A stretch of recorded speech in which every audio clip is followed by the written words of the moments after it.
All right, everybody, it's the Jere Metcalf podcast where top real estate agents tell how they do it. And today we have a top real estate agent who is in Chicago. She works primarily in the north and northwest suburbs of Chicago. Carol Best with Compass. Thanks for being with us today. Wow. Thanks for inviting me, Jere. I'm honored.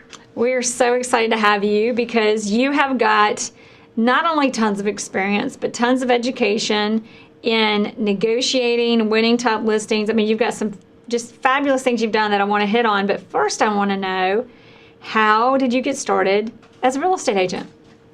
Well, that's an interesting story. So when my husband and I were in our 20s, we bought an acre of land. And this is before Google and the internet and everything. And my uncle came out of retirement. He was a construction superintendent. And we went from renting a house to building our dream house. It was a 5-bedroom house. Wow. I had inherited my brother and sister, and we had taken our title to the bank. Mm-hmm. And we said, we want to build our house. And they said, oh, and your parents paid for the lot? And we're like, no, we struggled for 2 years to pay for it. And the long and the short of it is, after 9 months of construction, the senior VP at the bank at First Federal Savings of Barrington and I came out to the penny. And that's all, after all the lien waivers and the construction loans and all the line items. And so we were also the general contractor. So I pretty much know how to build a house from the inside out and from the ground up. Wow. So is that, what in that experience made you decide, I mean, that gave you experience to say, oh, maybe I could do this and I like it. And I've got deeper experience than most people at the age of, or, you know, in your 20s. But what made you really decide to like pull the trigger and be a real estate agent? I knew then from what the bank president had said as well, is that it was the smoothest process compared with their general contractors and their builders. Really? Okay. They said I did an outstanding job, and I knew then that I could run my own business. Wow. So you knew then, and so how many years has it been that you've been a real estate agent? 26. Okay. So 26 years ago, you decided to become a real estate agent. Tell us a little bit. I know we've talked offline a little bit about your experience with real estate agents before you became a real estate agent, because I think that might have been some of your inspiration or lack thereof. So tell me how that went down. Yeah.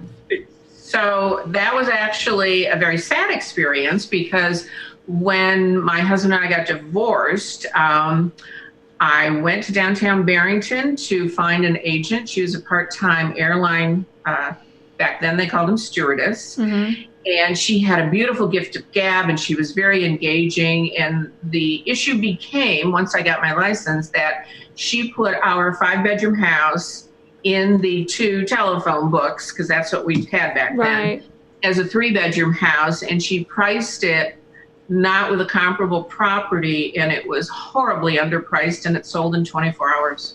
So she actually cost me a lot of money. And once I got my license, I just vowed that I would never let that happen to any client of mine.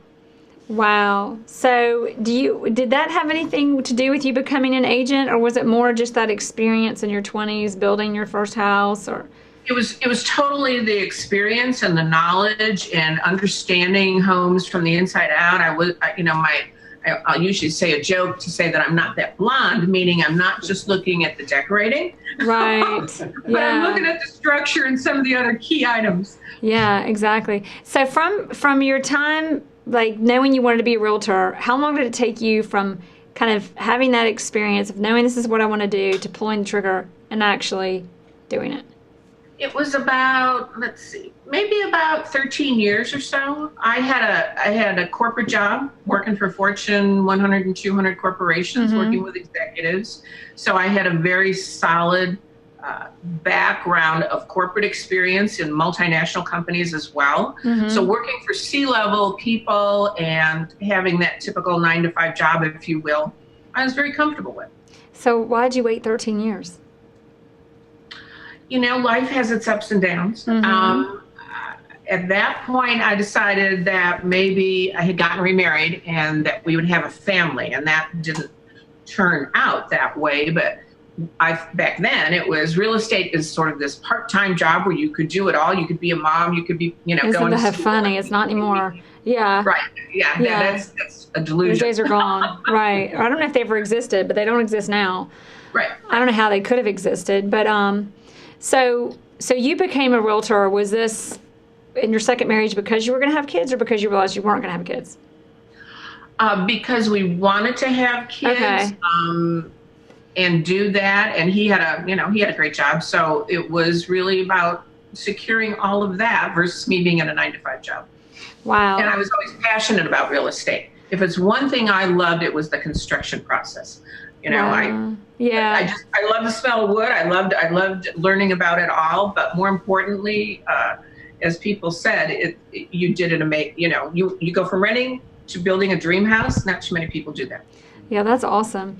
So what do you think in an industry that is so competitive with such a low barrier to entry, take a test and now you're a realtor, what is it, but also in an industry where 95% of the people drop out in the first 2 years of trying to be in business, what is it that gives you your competitive edge?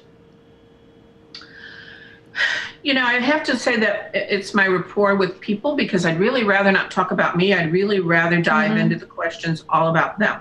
Yeah. To satisfy their needs. Yeah. And don't get me wrong, I don't take every listing that I go on, because I can tell that it's not going to be a good fit, and I don't want to disappoint the client. So, I graduated from Dale Carnegie Sales, and so that was back in, I think, 1988, and that was priceless, just priceless.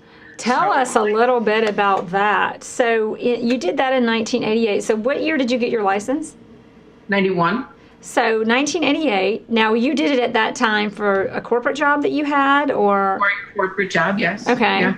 And then in 91. I was one of the top salespeople. So as I said to the president of this company that hired me, I said, the best thing that ever happened to me was my Dale Carnegie training. Wow. Absolutely. So what was because Dale Carnegie training is huge. What was the biggest thing you got out of that, and how did you do things before you did the training, and how did it change how you did things after?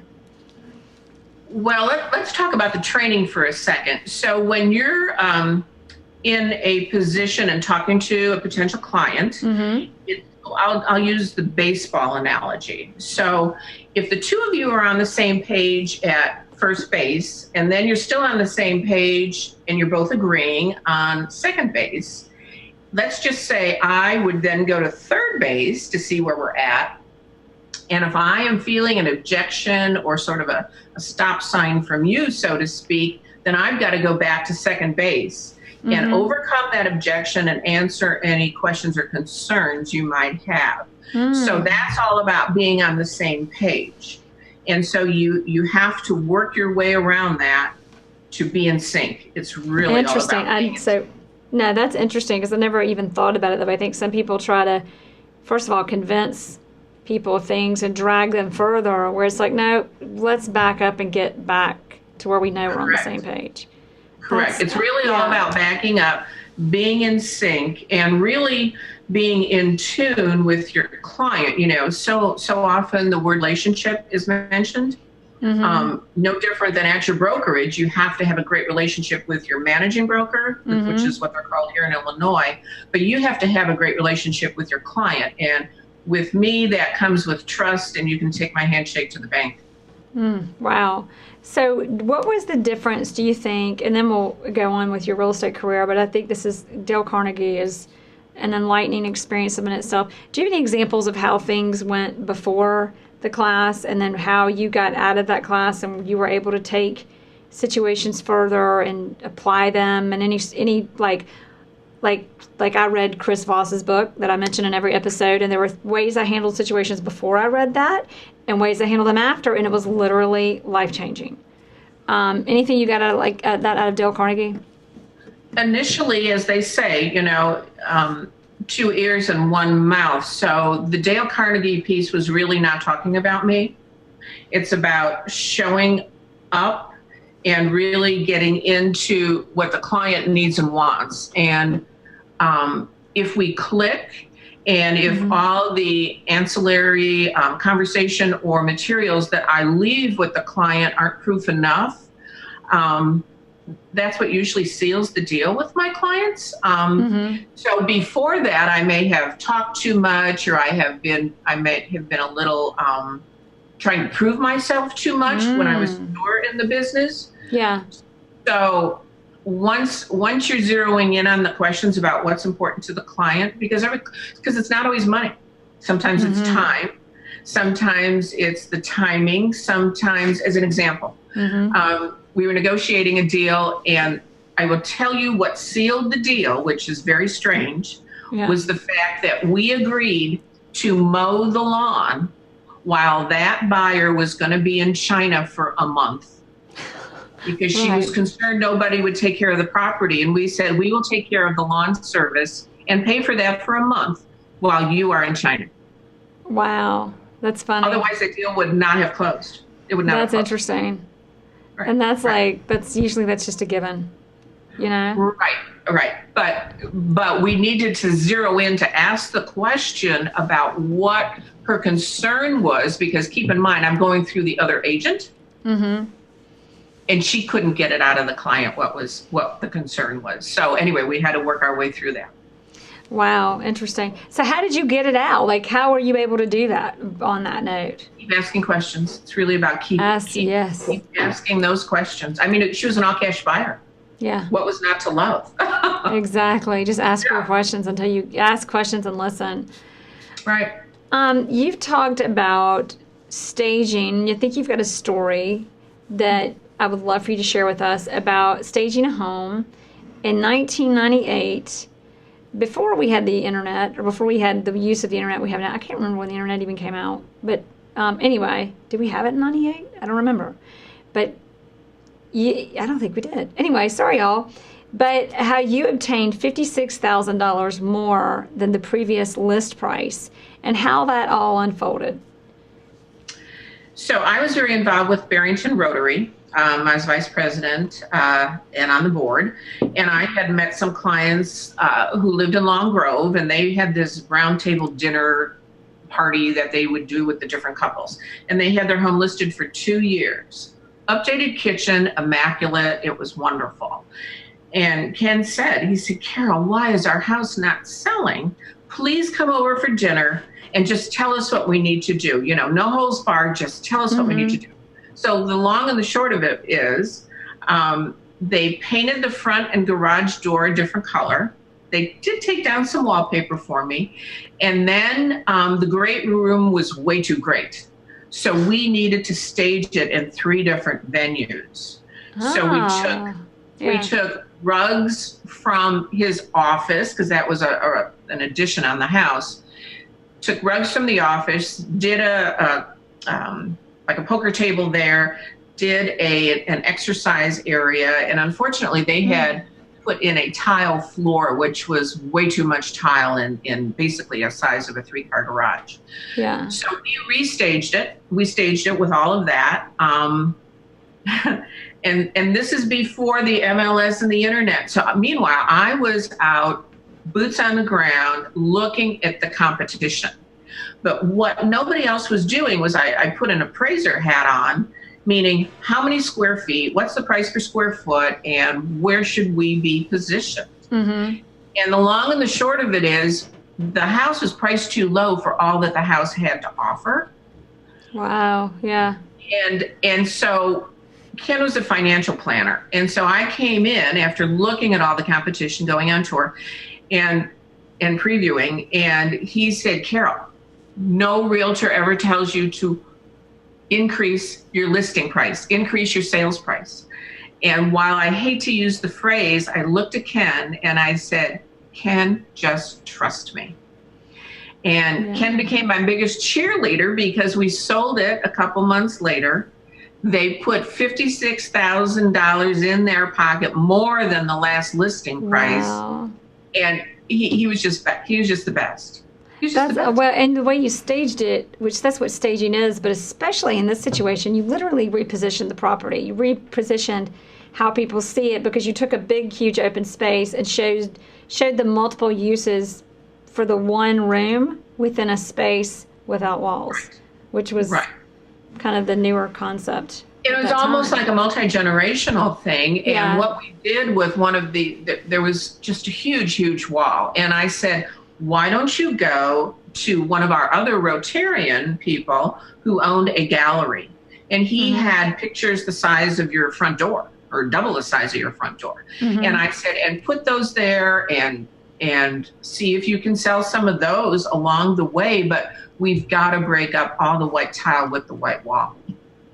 So it worked. It worked. Wow. I love it. That's such a great story. And I think that brings home, like, as realtors, you know, the value that we bring from staging to negotiating to just managing people and emotions and providing them the education from our time on the ground, or you said like your boots on the ground previewing properties. And we even still need to do that today, because you can see a property on the internet, but it's not the same. When you look at it online, you're not getting what you're getting in person, and the stories to tell behind every property, and the list goes on and on and on.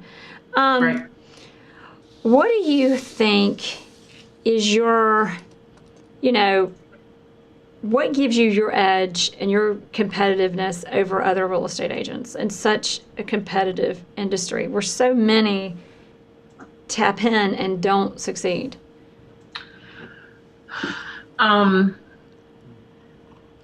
Probably because I view, let's just say it's a listing appointment I'm going on. I view it in three different ways. I view it, let's just pretend the Mr. Seller is a CFO or the female seller is a CFO. So they're looking at numbers and they're not really into emotion so much, but one of the other spouses might be, okay? So I'm looking at it from interior design, from the market stats, and from the facts of what the market in that specific area is doing right now. So I just am not in there with the sales hat. I'm there with the facts and the stats, and I'm really a very straight shooter in terms of this is what we got to do, this is how we have to do it, and you will achieve success, especially for clients that are relocating out of state. You know, time is money. Yeah. Educating the client on the market. Empowering the client. You're educating. You're not just selling, which we really, as real estate agents, don't. The real estate agents who sell, like hardcore sell, are the ones who come in and out of our business pretty quickly. But you're educating them. It's, you know, I quoted Seth Byrne recently, but it's so true. Like, in the listing process, you're not choosing a salesperson so much as you're choosing the captain of your ship.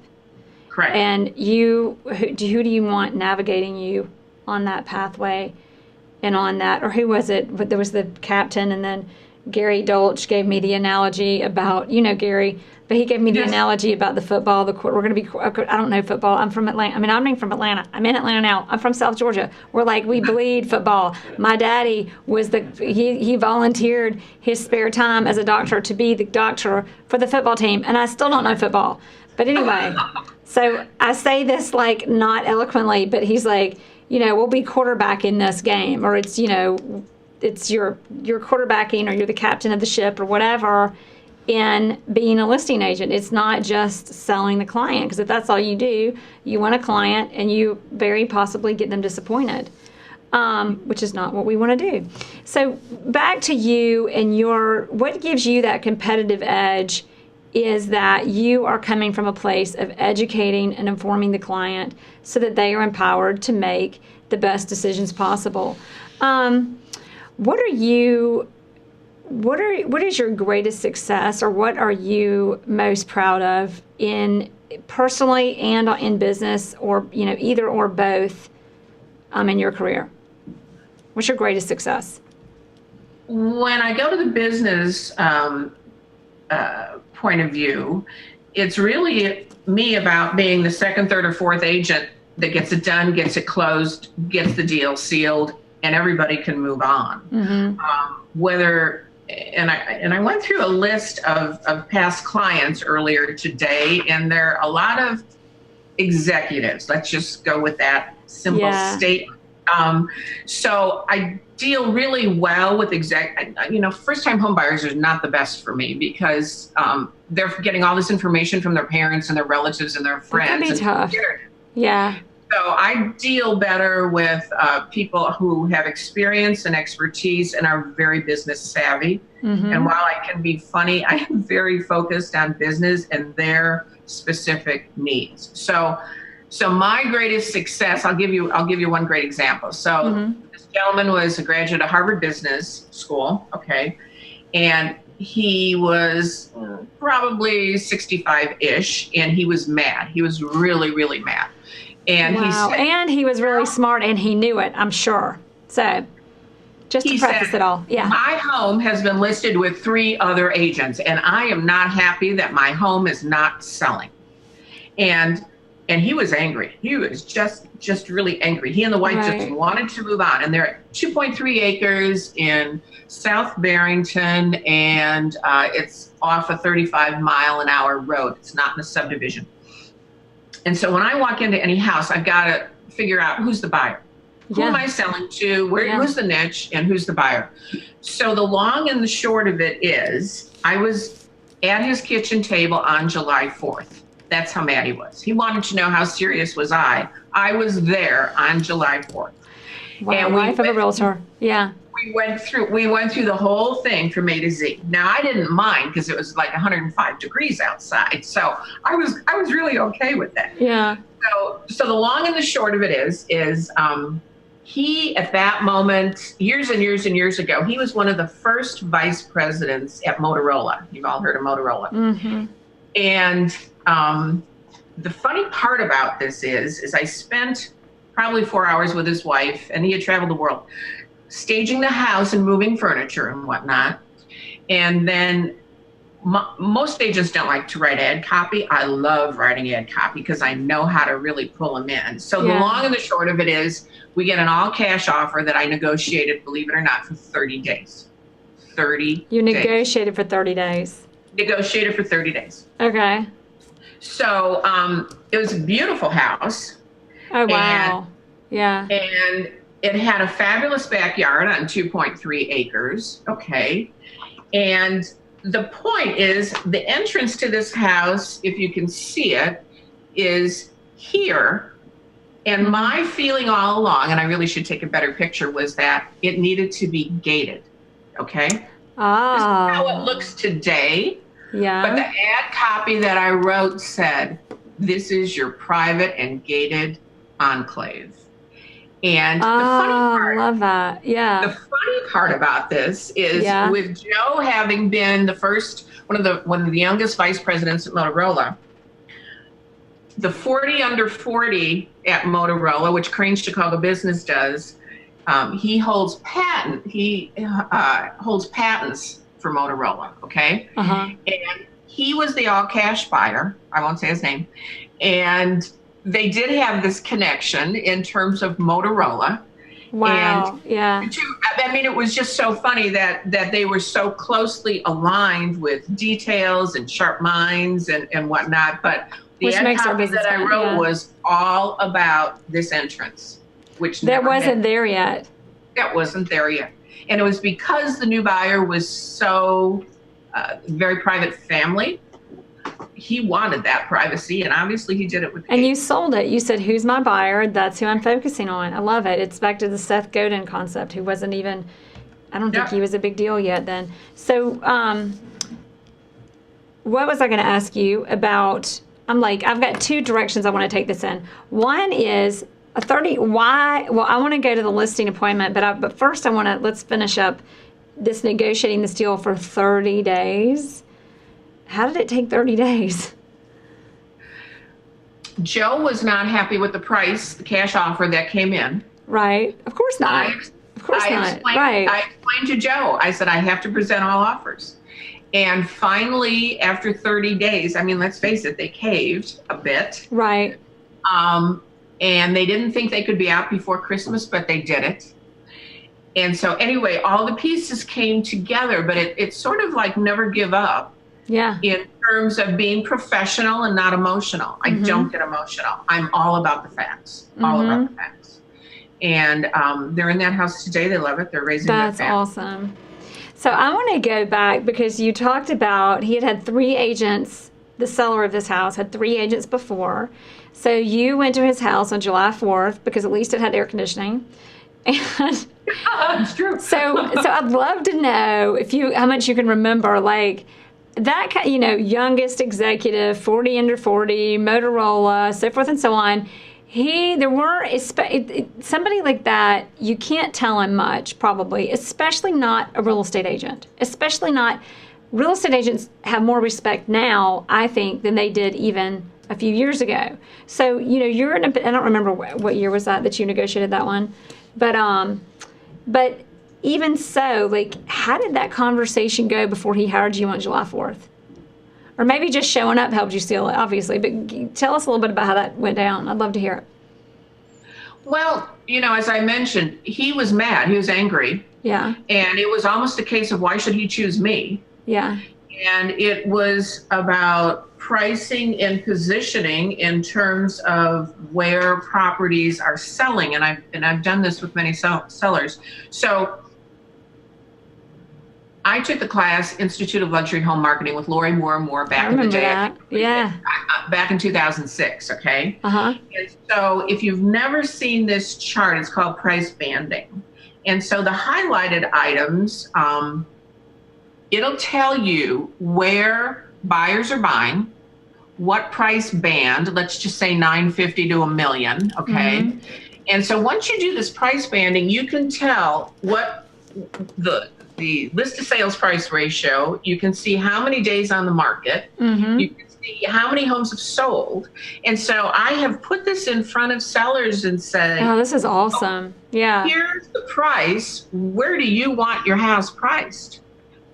What's more important to you? Is it how many days on the market?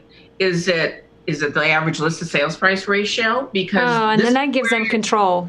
Yeah, as opposed to being convinced to do something like, here's the market, here's what it's doing, which one do you want to be? Take your pick. You're in control.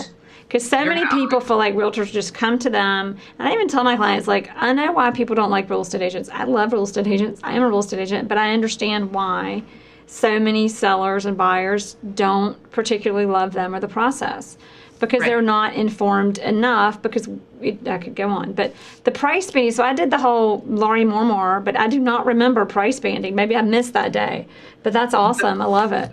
The price banding was priceless, and this is just very similar to knowing who your buyer is. So if you have a $4 million house, is your buyer Martha Stewart or Paris Hilton or Warren Buffett, who's in his same old house, or back in the day, you could say Donald Trump before he became the president, but the buyer, because there's all those buyers with a whole lot of money, And which buyer does this house appeal to, and how many of them can we appeal, and how do we? And today with social media, we can appeal to more buyers because we can do multiple marketing features and target market.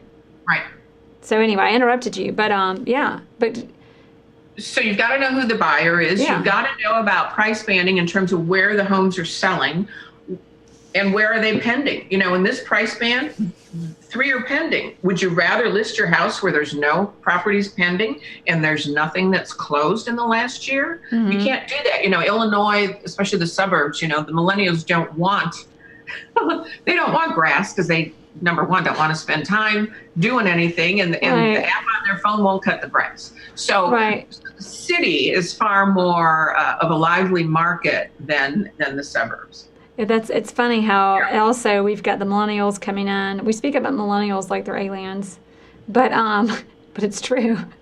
But this whole different world and perspective and doing things, but it's fun and exciting. But and how do you? So I wanted to. On that millennial topic, because I can hear everybody listening thinking, how do you, especially working, you're more in a suburb market to Chicago, which that used to be the kind of more, it's probably refreshing that you're not getting as many first-time home buyers. But how has that affected that market for you? What kind of buyers do you typically deal with more now with the adjustment in, young buyers are not going to the suburbs anymore, or a lot less often? Well, the millennials, they want move-in ready. They want it turnkey. Mm-hmm. They want it manageable. They want it close to a metro to downtown Chicago or an expressway for commuting. So I had actually moved closer to the North Shore, and I've been a city agent as well, but closer to the North Shore where properties in terms of lot size are smaller. Because if you take Barrington and Barrington Hills, you're typically looking at a half acre to 10 acres. And unless you've got horses, there's not a lot of 10-acre properties being sold. Wow. Yeah. So it's been the last number of years about really reinventing myself closer to Lake Michigan, if you will, because, you know, the tried and true Barrington Hills quiet executive properties of 5 acres or more, there's a lot of them. So that market's kind of declining a little bit, which actually in the long run is probably an investment opportunity for people looking, maybe even like investors not like, I'm going outside the box on this too much, but anyway, but I just think like where there are gaps in the market, there are also opportunities awaiting for someone. Well, that's as an example, with 5 acres, I do know, because I had dinner with a lender, and this couple purchased this 5-acre property to start a boarding kennel and a concierge, grooming, boarding, that type of service, and they needed 5 acres to do that for privacy. Exactly. And they had a wide range of choices, it sounds like. Yeah. So, you know, in our business, I want to talk a little bit about, so, you know, coming into real estate, it doesn't look like people just have this perception that it's just so easy because I have friends and I'll just put my sign in a yard and sell. And then you get into the business and you find out quickly that you have a lot of bumps in the road, a lot of challenges present themselves, and it's those of us, which apparently is very few, with statistics out there, if, you know, 5% of real estate agents make it after the first 2 years. You know, do you have any stories that you can share with us of situations where you're like, oh my God, like, especially at the recession, like, am I really, who am I kidding? And then you stuck with it, or you got into a complicated situation and came up with a creative solution and came out on the other side so much better, overcame it. I mean, that's success, is just overcoming objections and challenges in the first place. So I think a really fun story was in 2011, and we are technically still in the recession here in Illinois. I mean, we're still underwater. Really? Wow. Okay. So 18 years prior, I was with a different company, a different broker, and this gentleman had sold this couple a house. It's in the like $800,000 range. Okay, and their son-in-law said, you have to have Carol in for a listing presentation. Okay. So the Mr. Homeowner, the wife was wonderful because her house was stunning. It was unique. It was amazing. And so Mr. Homeowner was the CEO of several companies. And I told him, so my competition, his first name was Bob. And I said, there's no other agent that's going to come in with this price banding. You want to move to Florida? This is where you need to list. And nobody else is going to do that because I've got the training and the expertise to do that. And I sold it very quickly. And I am sure that Bob was shocked that because he sold it to him 18 years prior, he didn't get the listing. Yeah. But as the managing broker said to me, Carol, you were #1 agent out of 80 agents in our office in a down market. Yeah. And that was really when push comes to shove, you don't need a rookie. Yeah. You just don't. Yeah. Wow. Wow, that's good. That's a great story. We're going to title this price banding. Just kidding. We'll come up with something else. But I mean, I like Laurie Mormore. I took her class. Like, where was I when we did price banding? I know we did some things similar to that, but not what you just showed me. I love that. What has been your biggest aha in your years? And remind me, how many years have you been an agent? 26. 26 years. So you've probably had a few ahas, and they probably change as markets change. But what's probably been your biggest one you think about this business and how? Well, the aha isn't so much about the business at this point as it was about a managing broker that I had. and she was never really a successful agent, but she became a managing broker. And I had a listing, and the long and the short of it is, why are we signing legal documents if you're not going to hold somebody to it? The long and the short of it is, she let one of my sellers out of a listing agreement for no reason. No, we love Carol. We just think she's great, and everything's fine. But we just want out of it. We want to try another agent, and she didn't stand her ground. Wow. And so that aha moment was painful, not only financially, but it told me that I could not continue to work for her. And this is with a major company. So what did you learn from that? What was it besides, like, I need somebody to stand up for me? Well, I need somebody. I always said I could never work for somebody that didn't have a backbone. And they weren't going to deal with the facts, because if we're not all marching to the same drummer and playing by the same set of rules, then we don't need any contracts at all. And we can pretend we're Europe, where you just sort of come in and you list stuff and you talk about stuff, but there's nothing in writing. Interesting. So her credibility and her lack of doing it right still doesn't sit well with me. Well, I think it's interesting, because you think about you are who you spend most of your time with, and so be very cautious of. We want to respect that other people do things differently, but ultimately, who do I want to be as a professional, and what do I stand for? And kind of going, okay, wait a minute, like, make sure we know what people stand for, and that they stand for what we stand for, so that we can align with them in business. And find that I found over my years of being with brokers, I was with a broker 15 years ago that I kind of didn't know it, but they didn't really stand for what I stood for. And in my recent years in business, I had a broker where I was very proud that if I had an issue, she was going to handle it the way I would handle it. And it's so important to align with people who see and do things and will stand up for you the way that you see fit. And I think a lot of us don't think about that in business. We're like, oh, we're just selling, the broker's there doing their thing, whatever. And then we come into a situation, and now the broker needs to deliver, because it's hopefully not very often. But that's a great example, I think, of what so many of us don't think about in our business and who we align with, and being very sure that we align with the right people. That relationship between you as an agent and the managing broker who's running the office is key. It's absolutely, and I have to have the ultimate of respect, and vice versa, in that relationship. Prior to her, there's a managing broker now. He's not a managing broker, but he's the sales manager, is what they call him here, with Compass in the city. And I adore him. I love him. And he is just the best ever. The best ever. Yeah. I mean, when Compass hired... I'm going to send him a memo and tell him he better have a backbone, or Carol Best is after him. He does. He's the best. So in our office, we were interviewing managing or sales managers, and one of the agents in our office said, the people in charge of hiring said, what do you want in a manager and managing broker? He said, one thing, a backbone. That's it. I just want a backbone. I had a lot longer list, but his was a backbone, so he'll appreciate this.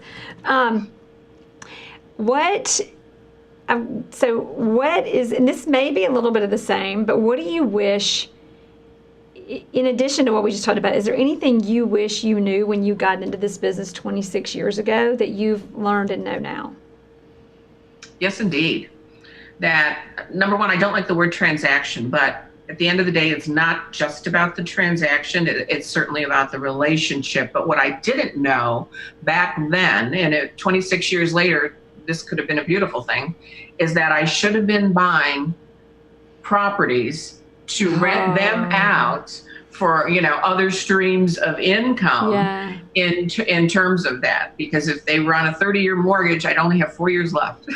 Yeah, good point. So and nobody really talked about that. So in my second year in the business, and back then I started with Coldwell Banker, I took myself to San Diego to their networking event, if you will, for all the Coldwell Banker agents.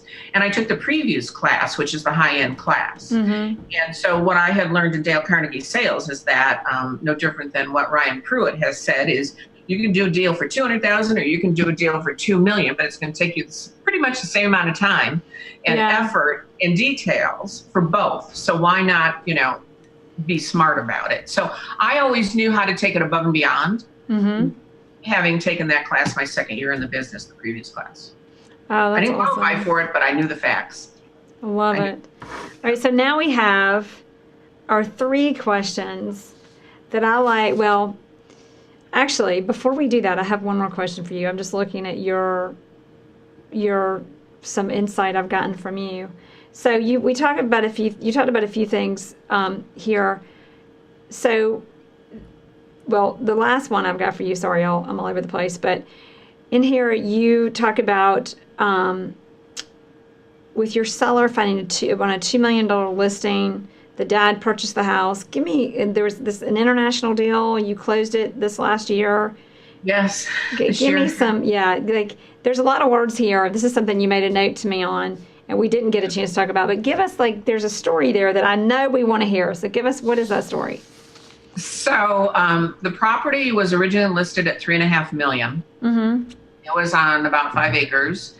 And here again, the third agent or so, third or fourth. And they had enough. I think he saw his personal business diminishing, very successful family. And they didn't need the 10,000 plus square foot house any longer, and the taxes being like $55,000 a year. They wanted to downsize and move to downtown Chicago, which they have since done. So the long and the short of it is, I was there in January, and they basically said, we'll do anything. We just want to sell our house. So we did have a price adjustment. They took a huge hit financially, but that's welcome to Illinois at this point. And the long and the short of it is they allowed me to do some open houses. Mm-hmm. And the buyer, who was pregnant with child number 5, her husband was a doctor, she was a nurse, and they were there with the 4 kids, cute kids. And it was her dad, who was in Europe, who came up with the cash, and I represented them, so I had both sides of the transaction. Wow. And we were very creative. I can't get into details, but we were very creative of how it was structured and whatnot. Mm-hmm. And sold and closed. And as a matter of fact, we were talking about sellers before we went on the air. They're like, no, we can't be out that quick. What do you mean? Seller's amnesia. Right. I wasn't going to go there, but seller's amnesia. It's a real symptom. If you ever had it, you're not the only one. If your clients get it, they're not the only clients that have ever had it. We all know. So wait, I thought you said you had to sell. I found you a buyer, and they're closing too fast. Did you forget? You had to sell. No, I've had it. I have a great story. We had one, and the buyer was like, they had to close, and they had 2 houses, and I'm still good friends with the seller, and we haven't sold because it's just a long story, but they decided not to. But they were like, we have to sell. So we had somebody who was like, I'm going to close in 10 days, and we want you, but if you say no, we're going to buy this one. And we said no. And I was like, guys, are you kidding me? And we laugh about it now, but she just was like, no, I'm not moving out in 10 days. But at least we knew. They bought another house, and now we're going to sell another year. So, yeah. Well, and here's what I have said on a listing presentation. I've had homes close in 2 weeks, not in California. We're not in California, but if a buyer comes in with cash, they can close in 2 weeks. Are you ready? Have you Great packed? question. Are you ready to say goodbye? The more ready you are to say goodbye, or my favorite, this is going to go in my book, my seller's pamphlet, is I have to live here. Wait, you have to live, but I thought we were going to sell the house, but you have to live here? Okay, because I'm trying to get you not living here, and I thought that's what you hired me to do, but if you have to live here, that changes everything. Why am I here? Right, just saying, and I mean that from the bottom of my, in the kindest place in my heart, but if you have to live here, we have a problem, because I'm here to get you out. Right. So anyway, I'll refine that whole thing for my little book, but Anyway, Isaac's over here laughing, everybody. Well, I throw it here again. The Dale Carnegie comes in. I ask the question. Yeah, so here we go. Yes. Cash offer, and they want to move in 10 days. Are you good with that? And they have to think about it. Yeah. And that's a great, because I always say, if we're on the market in a year, is that going to be, how are you going to feel about that? Is that going to be okay is the wrong way to ask it, but how are you going to feel about that? Gets them to elaborate so you can understand where things are and how anxious they are. But I've never thought about, like, if we get a cash buyer ready to close in 10 days, like, is that going to be all right? Well, in their case, they were on the market for 4 years. Have you had sufficient time to prepare for the all cash offer? The problem is, yes, too long. We prepared and unprepared. Like, yeah, exactly. I love that. So, and you have to find some humor. You have to, because if you don't, like, life is too short, and it is actually all pretty funny if we can step back and keep our sense of humor about it. So now I feel like I've already missing some more good stuff. That's a great story. So 3 questions. Number 1, what is, and you can, if you're going to give us a compass tool, you have to give us a non-compass too for the non-compass people. But what is your most loved, other than your cell phone, tool for selling real estate and helping your clients?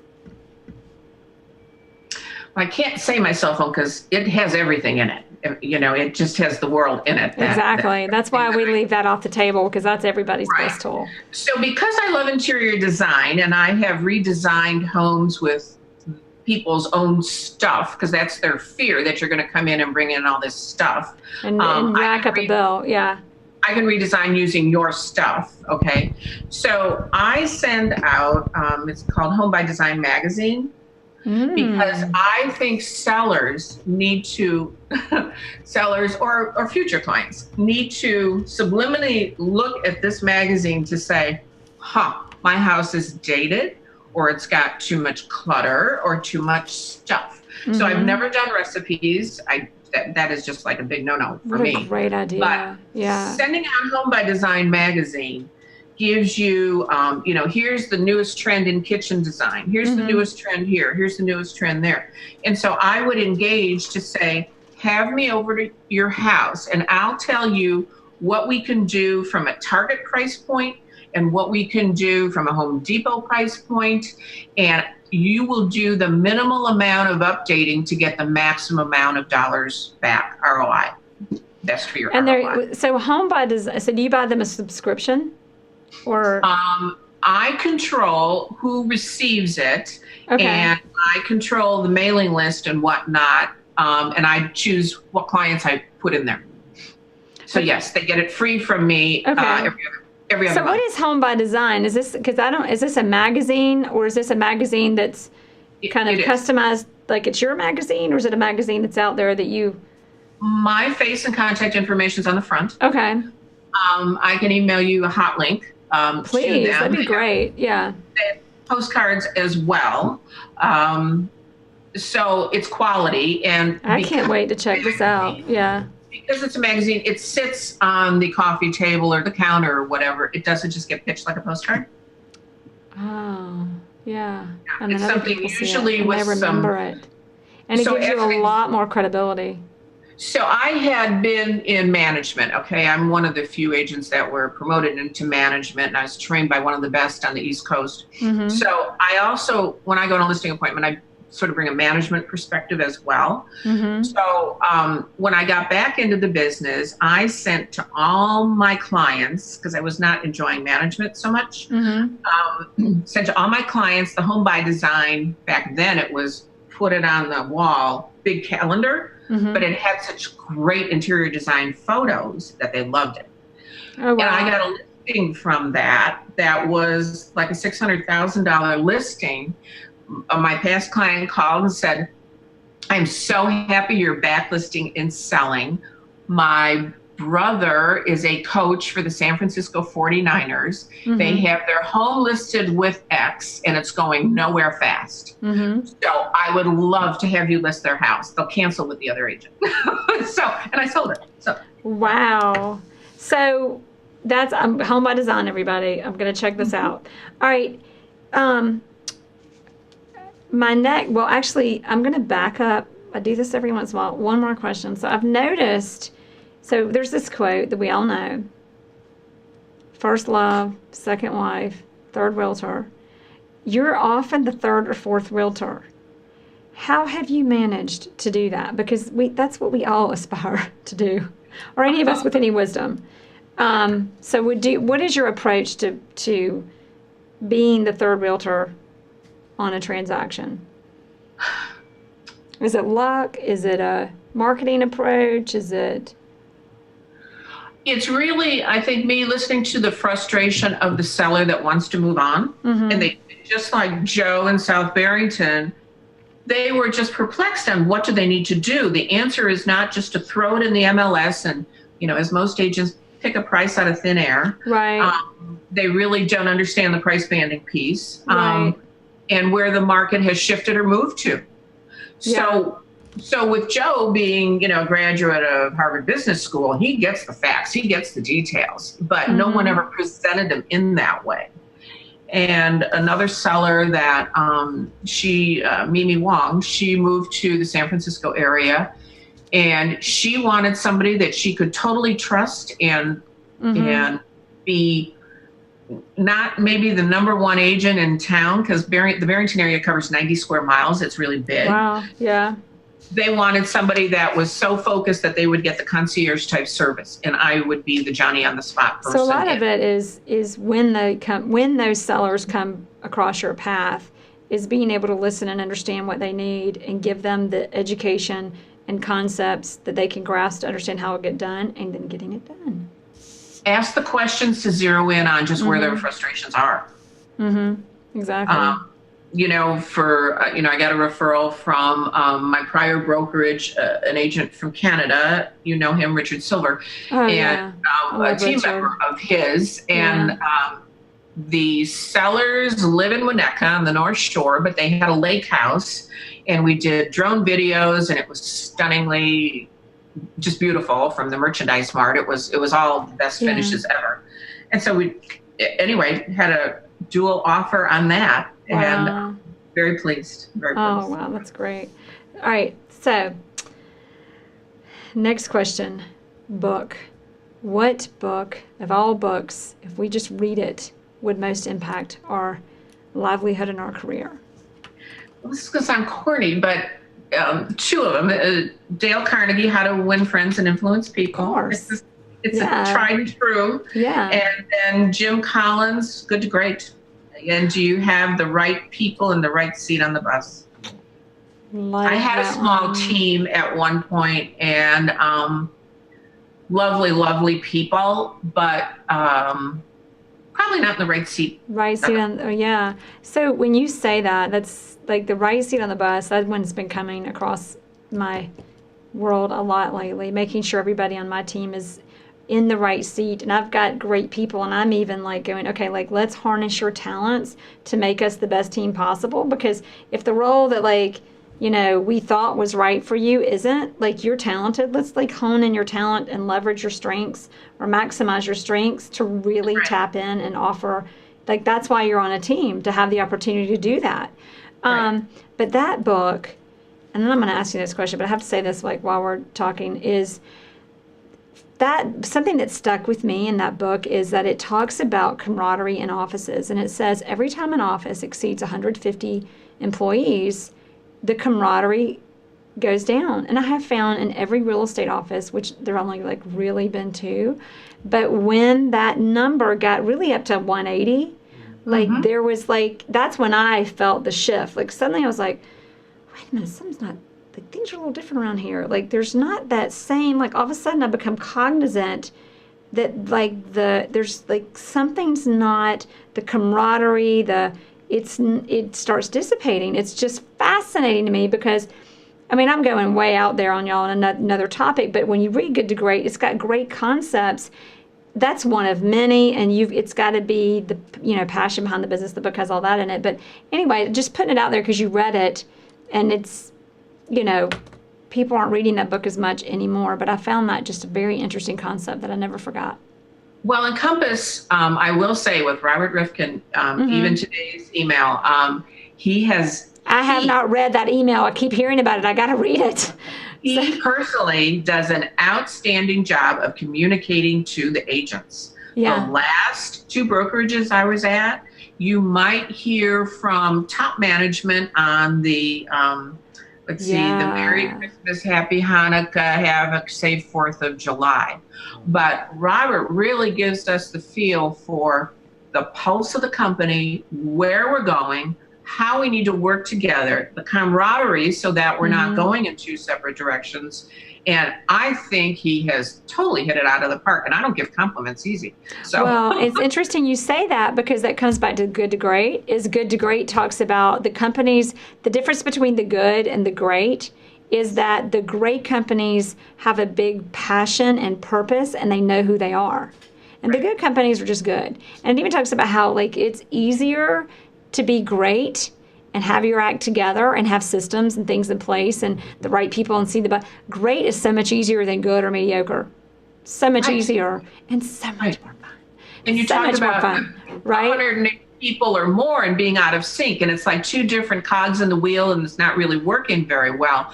And what Compass has done is amazing. I mean, for me personally, because I've always been an adopter of tech, it's what I dreamed about forever and ever. And off the record, I'm going to laugh at that one. I am the one that started the word dinosaur. You hear it now a lot. Yeah. But I would say, would you like a rookie or a dinosaur? And it took off. I mean, I love it. But it so totally took off. But now you've been in the business for 28 years. And then, the other thing this all makes me think of, I love Lauren Holleran. Do you know Lauren in Boston? She's a top agent in Boston. But Lauren, so I interviewed her a few months ago, and she's a good friend of mine. But she talks about, like, the difference between, it's kind of like it's like easier to be great than to be good, or tapping into your excellence and your success. Like, it's literally like you would take a salt shaker and you just shift it open. Like, it's just the smallest little shift. It's a Tony Robbins thing too. But the smallest little adjustment can make the biggest difference in the world and everything you do. It's often like small tweaks that we need to make to change our entire world. Totally. Yep. So, for the better. So I got another question for you before we close out. This is the last one. Always my last question. What is, if there's one thing that you would make sure that I and everyone listening to our interview remembers or takes home or whatever, what is the one thing? What would it be? From me personally, or from a business perspective? Well, either one. Probably business, but either one. What's the one thing, and being just a force to be reckoned with of a real estate agent? What do we need to get out of this? I'm going to do something really corny because I do it so rarely, maybe 5 times ever in 25 years. Oh, good. Choose the best, hire a CRS, and Carol Best will do what's right because she cares. That's awesome. It's really corny. But you say, what's a CRS? A certified residential specialist. Okay. Oh, see, I don't even know. Don't hire me. No, I'm kidding. When business got rough, it was all those they were known as Howard Brinton stars. Right. Star Power. I will tell you, it was all those stars when I went to my first CRS conference in Hawaii. Right. That helped me survive. And then you take Gary Keller's book, Shift. Yeah. You know, what to dial back on when the market was going south. So anyway, that was right. A combination of so much. So we're going to edit this out, Isaac. Mm-hmm. Okay. But so the audience is realtors. Mm-hmm. So I want to make sure we ask it like from a realtor, like the realtor perspective. Like, what do you want the realtors to remember from our conversation? Would you change that answer? Because if you have the people here that are so frustrated, I'll get it done.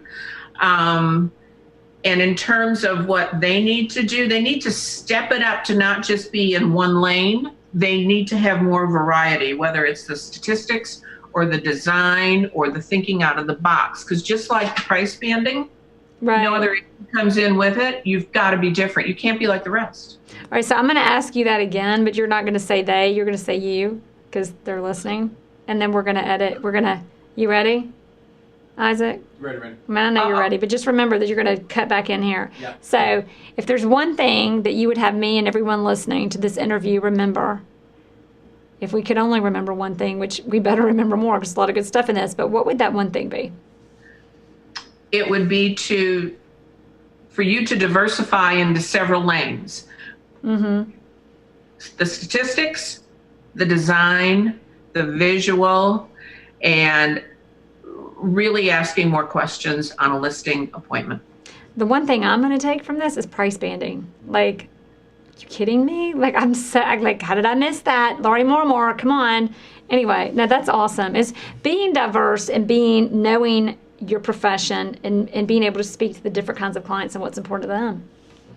Yeah, and it's not always about price. It can be about a date, about a closing date. Yes. And so Yes. you can't assume it's always about the price. They don't always need the money. You beautifully said. So that's huge because so many people forget that. And at the Institute of Luxury Home Marketing, I did, when we were in San Diego at the Ritz, I did teach not only price banding and how important that was, but I also taught about 10 items. I can scan and email it to you. Oh, that'd be awesome. Please do. In terms of appraisal hints, because so many didn't do that, actually 12 items. Because back then, appraisals, they were just really difficult here in Illinois. Wow. Oh my gosh, that would be awesome. Please send it. Well, thanks for being on the show.